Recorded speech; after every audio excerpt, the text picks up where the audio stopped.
Hello বন্ধুরা, T S তিতাসিমরান YouTube চ্যানেলে আপনাদেরকে স্বাগতম। আজকে আমরা দেখতে চলেছি অনেক আলোচিত এবং প্রতীক্ষিত সিনেমা দাগে আফরান নিশোর সিনেমার প্রথম গান একটুখানি মন আমাদের মাঝে চলে এসেছে। তো আমরা দেরি না করে যাওয়া যাক, লেটস গো।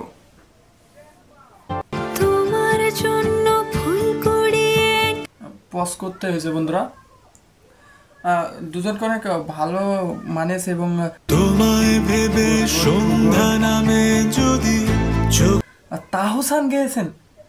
ভাই রে ভাই, তাহসান তো আমার অনেক একজন ফেভারিট সিঙ্গার, আর তার কণ্ঠে অনেক মায়া আছে। আর মানে এমন রোমান্টিক ইমোশনাল গান লাগছে আমার কাছে, হয়তো এমন গানে বরাবরই তাহসান অনেক কি বলবো, অনেক ফাটিয়ে গান মন দিয়ে আরও মানে কি বলবো উজাড় করে দেন নিজেকে, ভালো লাগছে। তো পছ না করে আমরা পুরো গানটা শুনি। জন্ম মৃত্যু জানে তুমি ছাড়া শূন্য এ জীবন। ও মাই গড বন্ধুরা, আবার আমার পজ করতে হলো। কি এক্সপ্রেশনটা না দিচ্ছে বস আফরান নিশো, এই ঝাঁকিটা মারছে যা লাগছে পুরা। মানে আমি এমনিতে তার নাটকের অনেক ভক্ত, সে নাটকে বরাবরই অনেক ভালো অভিনয় করে, তার ধারে কাছেও নাটকের কোনো নায়ক নেই। তবে বাইরে ভাই ইমোশনাল সিন, মুভিটা হয়তো ইমোশনাল হতে পারে আর কি, টাচ দিতে পারে ওই দর্শকদের, সিনেমা হলে ইমোশনাল করতে পারে আর কি, যেটা লাগছে।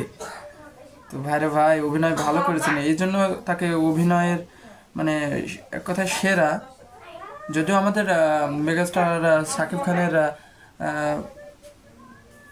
সাথে তার কম্পিটিশন হয় না, কারণ শাকিব খান তো অনেক উঁচু লেভেলে। সাকিবিয়ানরা আমার পুরো যেন খুব ছাড়েন না। শাকিব খান সবচেয়ে মানে সবার উপরে ঊর্ধ্বে। যতটুকু শুনলাম ভাই মন ভরে গেছে, অনেকটা অনেকটা আমার কাছে মানে বেটার ট্রু গুড, অনেক ভালো লাগছে আমার। কিন্তু দ্বিধা গানটা অনেক বরবাদের শাকিব খান, আমাদের মেগাস্টার শাকিব খানের দ্বিধা গানটা